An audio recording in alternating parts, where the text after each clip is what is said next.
Hi everyone, welcome to exam Y learning. ഞാൻ doctor Basil.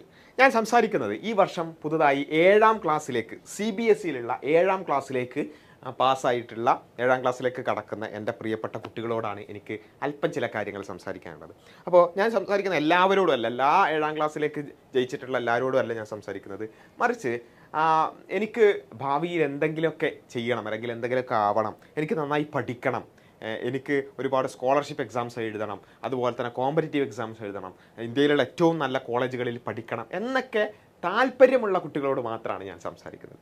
അപ്പോൾ നിങ്ങൾക്ക് എല്ലാവർക്കും ഇനി അടുത്ത ഒരു ക്ലാസ്സിലേക്ക് പോവുകയാണ്. ഇപ്പോൾ വെക്കേഷനാണ്. വെക്കേഷൻ കഴിഞ്ഞ് ഇനി അടുത്ത ക്ലാസ്സിലേക്കൊക്കെ പോകുമ്പോൾ നന്നായി പഠിക്കണം എന്നൊക്കെ ആഗ്രഹം ഉണ്ടാകും. നിങ്ങൾക്ക് ചിലപ്പോൾ അതിൻ്റെ ബുക്സൊക്കെ വാങ്ങി തുടങ്ങിയിട്ടുണ്ടാകും, സ്കൂളിൽ നിന്ന് അത് വിളി വന്നിട്ടുണ്ടാകും, അങ്ങനെ വാങ്ങാൻ തുടങ്ങുന്നൊക്കെ ഉണ്ടാകും. അപ്പോൾ നിങ്ങൾക്ക് കിട്ടാൻ പോകുന്ന 2 പുസ്തകത്തിൻ്റെ കവർ ആണ് ഇവിടെ കാണിക്കുന്നത്. അതായത് ഒന്ന് 7ാം ക്ലാസ്സിൻ്റെ സയൻസ് ടെക്സ്റ്റ് ബുക്കും രണ്ടാമത്തത് മാത്തമാറ്റിക്സ് ടെക്സ്റ്റ് ബുക്കാണ്. ഇതിങ്ങനെ കാണുമ്പോൾ ചില ആൾക്കാരൊക്കെ വിചാരിക്കും ഇതിപ്പോൾ എന്താ കാണിക്കാൻ അല്ലേ.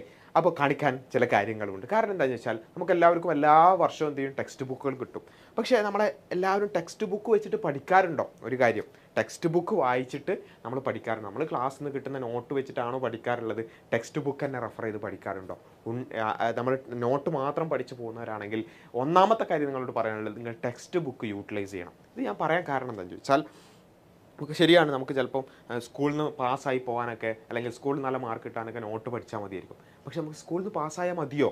പോരാ അല്ലേ. നമുക്ക് കുറച്ചും കൂടി എന്ത് ചെയ്യണം, 7ാം ക്ലാസ് ജയിച്ചാൽ മതിയോ? 8ാം ക്ലാസ് ഉണ്ട്, 9ാം ക്ലാസ് ഉണ്ട്, 10ാം ക്ലാസ് ഉണ്ട്, അത് കഴിഞ്ഞ് +1 +2 ഉണ്ട്, അത് കഴിഞ്ഞ് വലിയ കോളേജുകളിലേക്കൊക്കെ എത്തണമെങ്കിൽ വലിയ ടെസ്റ്റുകളൊക്കെ ഉണ്ട് അല്ലേ. അപ്പോൾ അതിന് വേണ്ടിയൊക്കെ നമുക്ക് പ്രിപ്പയർ ചെയ്യുമ്പം നമ്മൾ വെറും നോട്ട് മാത്രം പഠിച്ചാൽ പോരാ, ടെക്സ്റ്റ് ബുക്കുകൾ കൃത്യമായി ചെയ്യണം. ടെക്സ്റ്റ് ബുക്കിലുള്ള ക്വസ്റ്റ്യൻസ് നമ്മൾ കൃത്യമായി സോൾവ് ചെയ്തുകൊണ്ട് തന്നെ എന്ത് ചെയ്യണം, മുന്നോട്ട് പോകണം. അതെന്തിനാന്ന് ചോദിച്ചാൽ, നിങ്ങൾക്കറിയുണ്ടാവും പലതരത്തിലുള്ള സ്കോളർഷിപ്പ് എക്സാംസ്, ഒളിമ്പ്യാഡുകൾ അല്ലേ. Olympiad, science Olympiad, maths Olympiad, അങ്ങനെ എങ്ങനെ ബയോളജി ഒളിമ്പ്യാഡ്, ഫിസിക്സ് ഒളിമ്പ്യാഡ്, പല രൂപത്തിലുള്ള ഒളിമ്പ്യാഡുകളെ കുറിച്ച് നിങ്ങൾ കേൾക്കുന്നുണ്ടാവും. അതുപോലെ തന്നെ പലതരം സ്കോളർഷിപ്പ് ടെസ്റ്റുകളെ കുറിച്ച് നിങ്ങൾ കേൾക്കുന്നുണ്ടാവും. ഇതൊക്കെ നിങ്ങൾ എഴുതാൻ നോക്കുമ്പോൾ ചിലപ്പോഴൊക്കെ നിങ്ങൾക്ക് എഴുതിയിട്ടുണ്ടെങ്കിൽ അനുഭവം ഉണ്ടാവില്ലെങ്കിൽ എഴുതി ആരോടെങ്കിലും ചോദിച്ചാൽ മനസ്സിലാവും, നമ്മൾ സ്കൂളിൽ എക്സാം എഴുതുന്ന പോലെ ഈസി അല്ല അത് അല്ലേ. അത് ഭയങ്കര ടഫാണ്. അപ്പോൾ എന്നാലും അത് ടഫാണെന്നൊക്കെ ആൾക്കാരിങ്ങനെ പൊതുവേ പറയും. പക്ഷേ എന്നാലും അത് നേടിയെടുക്കുന്ന കുറേ ആൾക്കാരില്ലേ, അതിൽ ഏറ്റവും നല്ല റാങ്കുകൾ വാങ്ങുന്ന ആളുകളില്ലേ. അപ്പോൾ അവരെന്തായിരിക്കും ചെയ്യുന്നുണ്ടാവുക? അവർ നിങ്ങളെപ്പോലെ തന്നെ 7ാം ക്ലാസ് പഠിക്കുന്നവരല്ലേ. അല്ലാതെ 7ാം ക്ലാസ്സുകാർക്ക് എഴുതാൻ പറ്റുന്ന ഒളിമ്പ്യാഡ് 10ാം ക്ലാസ്സുകാർ ഒന്നും എഴുതൂലല്ലോ. 7ാം ക്ലാസ്സുകാർ തന്നെയാണ് എഴുതുന്നത്. പക്ഷേ അവരെന്തുകൊണ്ടാണ് അവർ ടോപ്പിലെത്തുന്നത്? അതിൻ്റെ ഒറ്റ ഉത്തരേ ഉള്ളൂ, അവർ സിലബസ് നന്നായി പഠിക്കുന്നുണ്ട്, അവർ ടെക്സ്റ്റ് ബുക്കുകൾ നന്നായി ചെയ്യുന്നുണ്ട്, ടെക്സ്റ്റ് ബുക്കിലുള്ള ക്വസ്റ്റ്യൻസ് ചെയ്ത് നോക്കുന്നുണ്ട്. അപ്പോൾ നമ്മൾ സാധാരണ ചെയ്യുന്നത് വെച്ചാൽ സ്കൂളിൽ ഇങ്ങനെ പഠിപ്പിക്കുന്ന നോട്ടൊക്കെ വെച്ചിട്ട് ഇങ്ങനെ അഡ്ജസ്റ്റ് ചെയ്ത് പോകും അല്ലേ.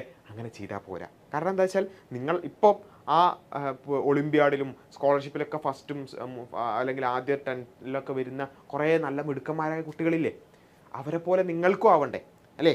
എന്താണെന്ന് ചോദിച്ചാൽ, അവരുടെ കൂടെ തന്നെയാണ് നിങ്ങൾ എന്ത് ചെയ്യേണ്ടത്, +2 ഒക്കെ കഴിഞ്ഞാൽ നല്ല കോളേജുകളിലേക്കുള്ള അഡ്മിഷൻ ടെസ്റ്റിൽ അവരുടെ കൂടെയാണ് നിങ്ങൾ മത്സരിക്കേണ്ടി വരിക. അപ്പോൾ ആ മത്സരത്തിൽ നിങ്ങൾ എക്സൽ ചെയ്യണമെന്നുണ്ടെങ്കിൽ ഇപ്പോഴേ അതിനു വേണ്ടി എന്ത് ചെയ്യണം, നിങ്ങൾ അത്തരത്തിലുള്ള സ്കോളർഷിപ്പ് എക്സാംസും ഒളിമ്പ്യാഡുകളൊക്കെ എഴുതി നോക്കണം. അപ്പോൾ സ്കൂളിൽ നിന്നൊക്കെ ചിലപ്പോൾ നോട്ടിഫിക്കേഷൻ വരും, അല്ലെങ്കിൽ നമ്മുടെ എക്സാം വൈയുടെ ചാനലിലൊക്കെ നോട്ടിഫിക്കേഷൻ വരും. ഇതൊക്കെ വേറെ ആരോ എഴുതേണ്ടതാണ് എന്ന് വിചാരിക്കുകയല്ല വേണ്ടത്, നമ്മൾ എഴുതി നോക്കുക.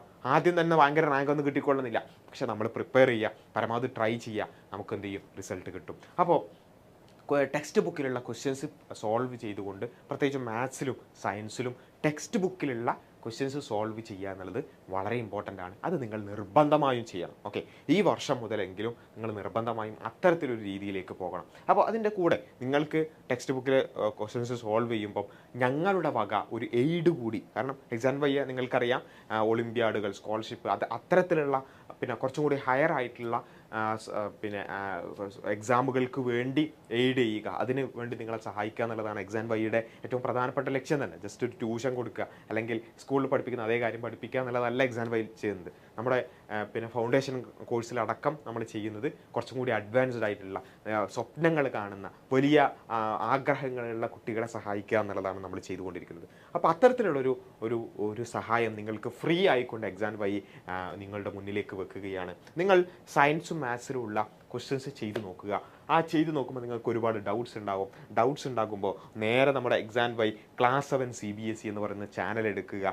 അതിൽ നിങ്ങൾക്ക് പ്ലേ ലിസ്റ്റുകളായിക്കൊണ്ട് തന്നെ ഓരോ ചാപ്റ്റേഴ്സിൻ്റെയും പിന്നെ സോൾവ്ഡ് ക്വസ്റ്റ്യൻസ് എന്തുണ്ട്, സൊല്യൂഷൻസ്, NCERT സൊല്യൂഷൻസ് അതിലുണ്ട്. നിങ്ങൾ ബയോളജി ആണെങ്കിലും കെമിസ്ട്രി ആണെങ്കിലും ഫിസിക്സ് ആണെങ്കിലും അതുപോലെ തന്നെ മാത്സ് ആണെങ്കിലും ഒക്കെ അതിൻ്റെയൊക്കെ ഓരോ ചാപ്റ്റർ വൈസ് ആയിക്കൊണ്ട് എന്തുണ്ട് അത് സോൾവ് ചെയ്ത് നമ്മുടെ ചാനലിൽ ഫ്രീ ആയി നിങ്ങൾക്ക് എപ്പോൾ വേണമെങ്കിലും നോക്കാൻ പറ്റുന്ന രൂപത്തിൽ അവിടെ പ്ലേ ലിസ്റ്റ്, നമ്മുടെ ചാനലിൽ പോയി പ്ലേ ലിസ്റ്റ് എന്ന് ക്ലിക്ക് ചെയ്താൽ ഇതിങ്ങനെ നമുക്ക് ഒരുപാടെണ്ണം കാണാൻ പറ്റും. അപ്പോൾ ഇത് നിങ്ങൾക്ക് എന്ത് ചെയ്യാൻ പറ്റും, റെഫർ ചെയ്യാൻ പറ്റും. നിങ്ങൾക്ക് ക്വസ്റ്റ്യൻസ് ചെയ്യുന്നു, എന്തെങ്കിലും ഡൗട്ട്സ് ഉണ്ടാകുന്നു, നേരെ വരുന്നു. ഇപ്പോൾ സിമട്രി എന്ന് പറയുന്ന ചാപ്റ്ററിലാണ് നിങ്ങൾക്ക് സംശയം, ആ ക്വസ്റ്റ്യൻസ് ചെയ്തപ്പോഴാണ് സംശയമെങ്കിൽ ഇതാ പ്ലേലിസ്റ്റ് എടുക്കുക, സിമട്രി എന്ന് പറയുന്ന ഈ പ്ലേലിസ്റ്റ് ക്ലിക്ക് ചെയ്യുക. നിങ്ങൾക്ക് എന്ത് ചെയ്യാൻ പറ്റും, അതിലുള്ള ഓരോ ക്വസ്റ്റ്യൻസും സൊല്യൂഷൻ നിങ്ങൾക്ക് കാണാൻ പറ്റും. ഇനി നിങ്ങൾക്ക് പിന്നെ ട്രയാങ്കിൾസ് ആൻഡ് ഇറ്റ്സ് പ്രോപ്പർട്ടീസിലാണ് സംശയമെങ്കിൽ അത് ക്ലിക്ക് ചെയ്യുക, അതിലുള്ള പിന്നെ സൊല്യൂഷൻസ് നോക്കുക. അങ്ങനെ നിങ്ങൾക്ക് എന്ത് ചെയ്യാൻ പറ്റും, ഇത് വളരെ ഫ്രീ ആയി എല്ലാവർക്കും അവൈലബിൾ ആയിക്കൊണ്ട് നമ്മുടെ ചാനലിൽ അവൈലബിൾ ആണ്. അത് നിങ്ങൾ ഉപയോഗിക്കുക, യൂട്ടിലൈസ് ചെയ്യുക. അതേപോലെ തന്നെ നിങ്ങളുടെ ക്ലാസ്സിലും ഏറ്റവും നല്ല സ്റ്റുഡൻസ് ഉണ്ടാവും, ഇങ്ങനെയൊക്കെ പഠിക്കാൻ ആഗ്രഹമുള്ള സ്റ്റുഡൻസ് ഉണ്ടാവും. അവർക്ക് ഈ ഒരു കാര്യം, ഈ ഒരു ലിങ്ക് അവർക്ക് കൂടി അയച്ചു കൊടുത്ത് അവർക്ക് കൂടി ഒരു സഹായം ചെയ്തു കൊടുക്കുക എന്ന് മാത്രമാണ് പറയാനുള്ളത്. അപ്പോൾ ഇത്രയും നല്ല ഒരു സംവിധാനം നമ്മുടെ ചാനലിലുണ്ട്. അത് നിങ്ങളെല്ലാവരും പരമാവധി ഉപയോഗിക്കണം എന്നുള്ളതാണ് പ്രത്യേകം പറയാനുള്ളത്. ഉപയോഗിച്ച് ഏറ്റവും നല്ല രൂപത്തിൽ ഈ വർഷം നമ്മൾ കൃത്യമായ പ്ലാനിങ്ങോട് കൂടി അത് ചെയ്യുക. അങ്ങനെയാണെങ്കിൽ നിങ്ങൾക്ക് മുന്നോട്ടുള്ള യാത്രയിൽ അത് വലിയൊരു മാറ്റം ചെയ്യും എന്നുള്ള കാര്യത്തിൽ യാതൊരു സംശയമില്ല. ഞാനീ പറയുന്നത് നിങ്ങൾ ഇതുപോലെ ചെയ്യുകയാണെങ്കിൽ, ഞാൻ പറഞ്ഞതുപോലെ ഈ വർഷം മുതൽ നമ്മുടെ ടെക്സ്റ്റ് ബുക്കിലുള്ള ക്വസ്റ്റ്യൻസ് ചെയ്ത് അതിൻ്റെ സൊല്യൂഷൻസ് നോക്കി അങ്ങനെ നിങ്ങൾ പഠിക്കുകയാണെന്നുണ്ടെങ്കിൽ നിങ്ങളുടെ സ്കൂളിൽ ഫുൾ മാർക്സ് കിട്ടുന്നുള്ള കാര്യത്തിനൊന്നും സംശയമില്ല. അതൊക്കെ പിന്നെ വേറെ കാര്യം, അത് പോട്ടെ. അതിൻ്റെ അപ്പുറത്തേക്ക് നിങ്ങൾക്ക് വലിയ രൂപത്തിലുള്ള മാറ്റം ഉണ്ടാക്കാൻ സാധിക്കും നിങ്ങളുടെ പഠനവുമായി ബന്ധപ്പെട്ടിട്ടുള്ള കാര്യത്തിൽ യാതൊരു സംശയമില്ല. അതുകൊണ്ട് എല്ലാവരും ഈ വർഷം മുതൽ ഇങ്ങനെയായിരിക്കും ഞാൻ പഠിക്കുക എന്ന് തീരുമാനിക്കുക, ആ അർത്ഥത്തിൽ മുന്നോട്ട് പോവുക. എല്ലാവർക്കും ആ രൂപത്തിൽ പഠിക്കാൻ സാധിക്കട്ടെ എന്ന് ആശംസിക്കുകയാണ്.